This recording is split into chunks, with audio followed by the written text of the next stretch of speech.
Hey, this is Stacia, and we are going to look at my round 3 game at Parma. I'm going to try to keep this video short. Let's see if I can do it. I played Jim Slagle, so I've had several games against Jim in the Tuesday tussle, and now he comes to Parma Chess Club. So happy to see that, and it's the March of the B pawn. So he opened the game with b4 as he always does. He loves this Polish opening, and he sticks to it no matter what, as far as I can tell. So I went into my normal stuff here. So we've had this position a few times, I think. Okay, we've only had this position one other time in my previous Parma game, which you can find on my channel. It was posted within the last 30 days, I'm sure. And that game I won, but I was worse at the end, and I just caught him in I basically got a back rank mate in time pressure, which was good, I guess. But okay, so in that game I played bishop takes, and I believe I went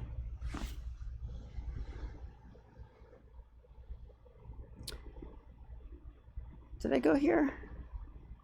Actually, I think that game was slightly different. I think he may have gone e3 first, and then I went bishop f5, and then knight c3. And I think in that position I took, and he took, and then I went knight e4, if I'm not mistaken. And then he may have gone queen b3 there or something.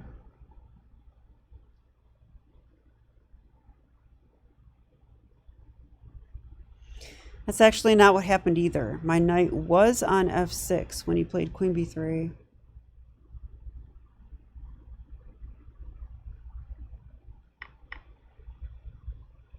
So maybe there was knight. Yeah, I actually don't remember, but that's okay. We are going to continue. Okay, so in this game I played the move queen f5, which I have not played against him before. And here he went knight to f3, which does kind of menace this idea sometimes. And he loves to play e3, knight d4, so that's often an idea for white. So I played bishop to e6. Kind of surprised the computer doesn't like that move. It is fine. On low depth it didn't like it, but it's actually totally fine.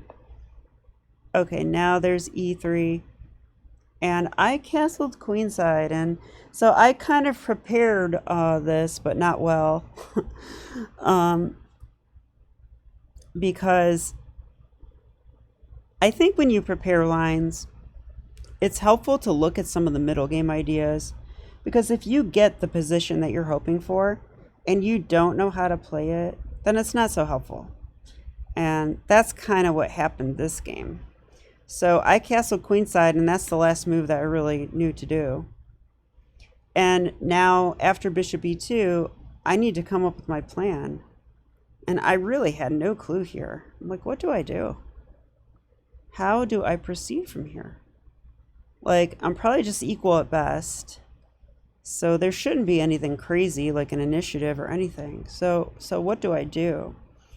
So one idea is to try to get my knight into d3 like I have in other games, but I don't really see a way to do that. Like, if I do go here, he could just take. That's totally possible. Or maybe even play d4. I don't know.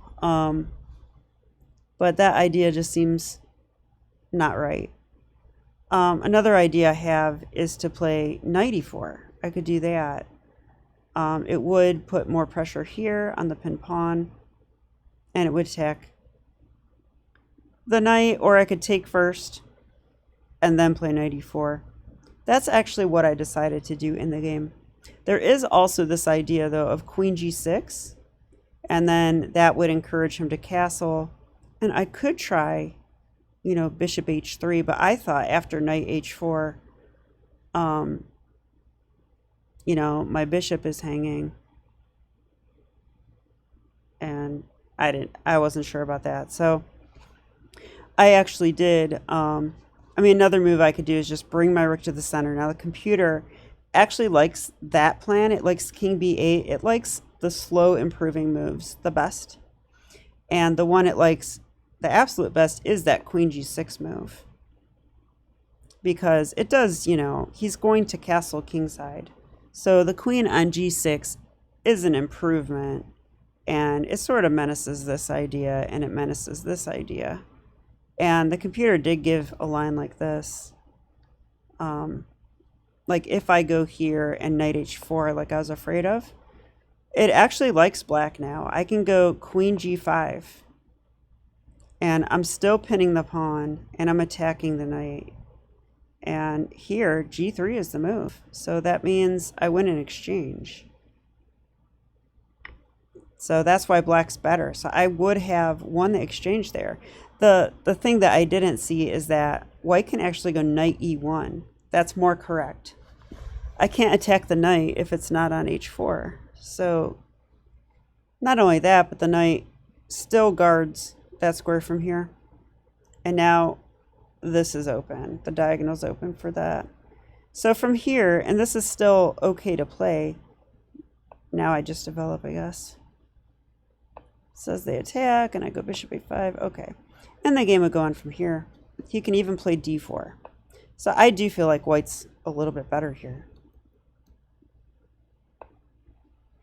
Okay, but instead of queen g6 and that idea, I went with this one. Take, take, knight e4. My knight's in the center. And I felt good about that. I think maybe a problem, though, is that the knight is not necessarily stable here. It can always get kicked out. There's always knight h4 and bishop f3. But like I said, black's not better. So you have to expect that.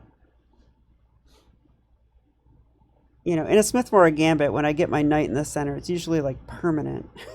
But it costs a pawn for that kind of play. Here, it's just not quite as good. White can counter my accomplishments. So he played queen to c1 here. Once again, I had no idea what to do. I don't think I should take the bishop. If I do this, that queen is majorly improved. He might think about taking there. He might think about doubling on the file, putting immense pressure down that. Let's not forget that castling queenside is risky for black because we've got this open C file and open B file. So white does have attacking chances when I do this. Yeah, so I actually played the move f6 after a fairly long think. Now the computer likes this move. My idea, though, it doesn't like. I wanted to go f6, g5, g4, and disturb that knight and start pushing my pawns on the king side. But I actually don't like this idea at all. It's way too slow for number one. Number two is that I wanted to play g5 now, but I couldn't. So that's why I played f6. But maybe a better way to prepare is to go rook h to e8, Just remove that rook. I think that would be a better way for sure. And if he castles, I probably can't play g5 now. This is better than playing f6, But as the game went, I played g5 here. Yeah, and then this interesting move. Knight to d4. So this is why I don't like my g5 plan at all. Because, first of all, what am I really accomplishing? I don't know. I have no clue. I mean, my pawns can come up, but I don't see any pawn breaks or hooks or anything. And I just encourage the knight to come to the center of the board where it attacks my queen, my bishop, this knight. Like, so I'm not sure what I was accomplishing with that plan. The computer actually doesn't like knight to d4, which is surprising, but for a very specific reason. So in this position, we need to play accurately. So if you want to pause your video and find the move for black, go ahead and do so now.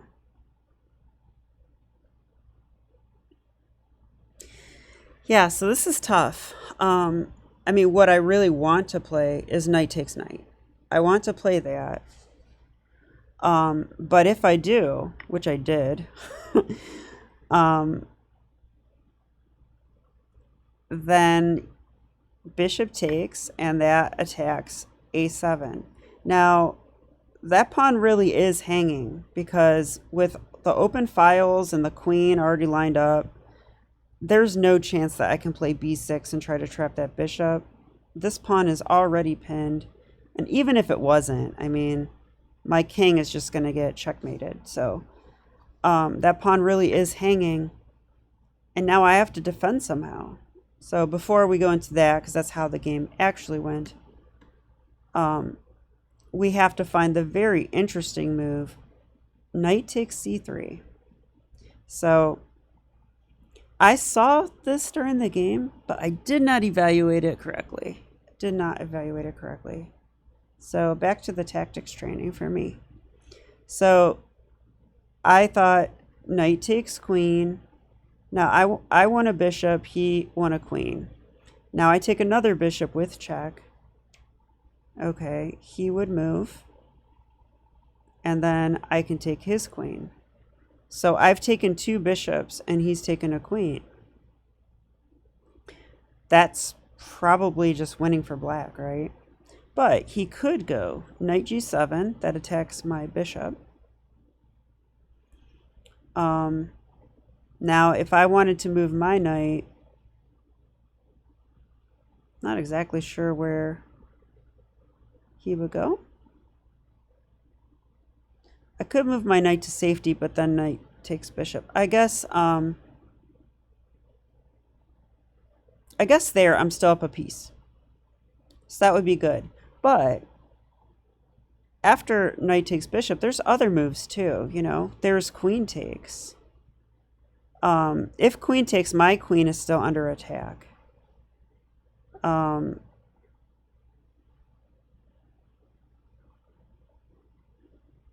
But with that bishop gone, it's not protecting the knight anymore. So I could go knight takes, and there's no queen takes because of the rook. So it would have to be pawn takes, and the white pawn structure would get wrecked there. So I think that covers it. So let's have a look. So here, and it actually says he has to take with a pawn. It's the only move. Yeah, I forgot to look at that one. But, I mean, this is the most critical one to look at. But check here. Yeah, we take the queen. Yep, knight g7, attacking my bishop. And now the computer likes rook takes d2. Oh, I kind of remember this line now. This is funny. Like, rook takes d2, and if they take the bishop, which I would be worried about, we have knight takes a2, which is hilarious. The rook's actually defending the knight there. And I think I looked at a line that was sort of opposite, like this first, and I was like, what? And well, if they take the knight, it's defended by this bishop. So they kind of have to take this. But now I go rook takes d2, saving the rook and defending the knight. That's just beautiful stuff, isn't it? So I didn't see that far in the tactic. That's really nice. But I saw enough to say, hey, you know, I saved my knight, he takes my bishop. Now I can just move my rook, and I should be winning. Okay. Now, I don't know what I saw during the actual game. I thought that's what I saw. Maybe I thought it was equal material. It's funny, but sometimes I have trouble counting material, like in my calculations. Um, so the other one was queen takes, and this is the one where I thought we take the knight now. And okay, this is fine. This is better for black because of the pawns. So it turns out that the best move is to take with a pawn, but again, I think we're happy here. The pawns are wrecked. I guess I do have to take the knight. That's the downside. So he can fix them again. And then the computer wants bishop d5, and it says white is slightly better here. So, okay, but black is not losing. Because guess what? In the game, I did not play that move. I swear, I have a bad habit of calculating and then playing a move that I think is wrong. Like, why would I do that? Yeah, I took this, and I saw this coming, and I allowed it anyway. So, oh, and my idea was this, take the bishop. But this is worse, obviously. I'm giving up an exchange. And also, he played a move I didn't expect. D3. I think this is what happened. No, this isn't. Hang on a second. Oh, that's right. I did not take the bishop right away. I first played c5, which is a horrible blunder because that pawn is not actually attacking the bishop. The pawn's actually pinned. So it actually isn't doing anything at all. And my knight is not stable. So my knight's guarding this. My knight is not stable. D3 could come, F3 could come, bishop F3. I don't know, but yeah, I don't know why I would play this move. Honestly, after I played the move, I got a weird feeling. And that usually means I made a bad mistake. So, wish I would have felt that before I played it. Okay, so D3 was played. I did not see that coming either, not right away. I thought he would just retreat his bishop. That's what I thought. But there's no need. The pawn is pinned, so D3. This is where I sacked my rook because I did not know what else to do. It is the best move, I mean, but I'm losing. All right, and now I have to move the knight.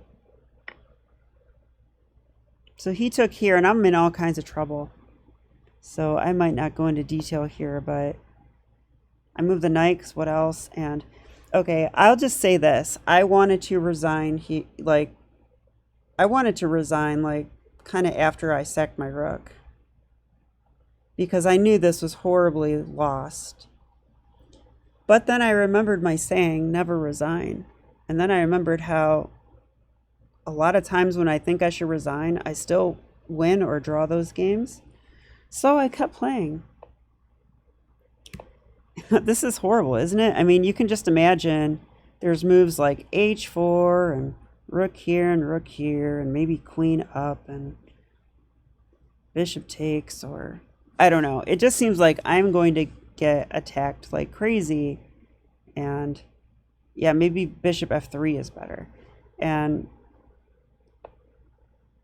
yeah, I would play h4 if I was white. That's what I was thinking during the game. So, okay, drop my knight back. I think I'm still okay for the moment. I mean, I'm not, but no crushing blow yet. All right, so he wants to take here with check. So I blocked it. And now he decided he wanted to try and trade queens with me. So I moved away. He's like, come on, trade queens. I was like, no. Yeah, and then bishop here. Rook here.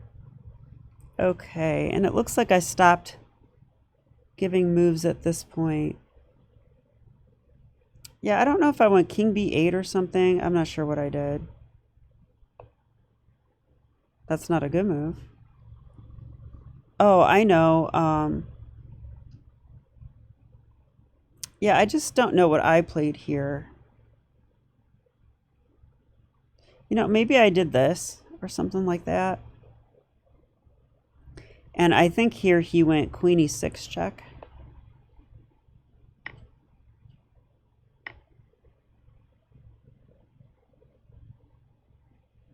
And I did get to double these pawns.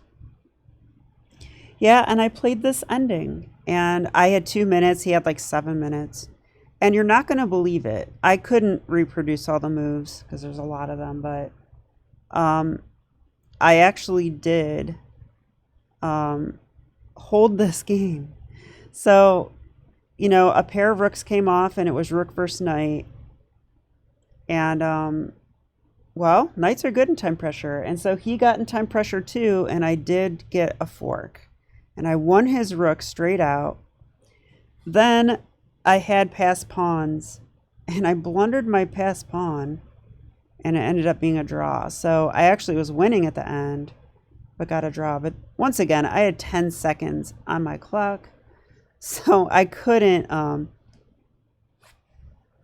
like I literally like grabbed my king in less than a second and then realized I wanted to move my pawn. But, you know, in chess, there's touch move in rated tournament play. So I was forced to move my king, and that unfortunately resulted in a draw. So what's the lesson? Well, I think the lesson is trust my calculations, and I need better alertness about when there's a critical position because you know, this is a critical position and it looks like one. So I should have, without a doubt, figured out the right move here. And I don't think it's that hard to find, honestly, because I think once you see this move doesn't work, you have to find something else. And this is the only thing. I couldn't see anything else. So yeah, well, I'm not happy with my play the last 2 games, but that's part of the chess journey, right? All we can do is try to learn from those mistakes, and especially the psychological aspects of the game that, you know, I can study all I want, but the psychological aspects of the game, the things like when I decide to play a move that I know is wrong. You know, why do I do that? Why do I spend tons of time in the opening and then not have time at the end of the game when I have a win? You know? And there's a lot of questions like that I have to ask myself that. So basically, there's a lot of room for me to be a better practical chess player, especially for rapid chess, and I need to take that serious. So that's sort of the plan. I'm basically just like a few weeks into OTB chess, so I think it's okay. The good news is that this tournament, I only lost 4 rating points. I went from 1731 to 1727. I was the lowest rated in the quad, I'm happy to say, so that was nice. And now I know who I'm up against, and I think I do learn a lot more from these games with higher rated opponents. So anyway, I feel like I'm blabbing, and that'll be it. So I'll be back with more chess, and have a great night. Bye.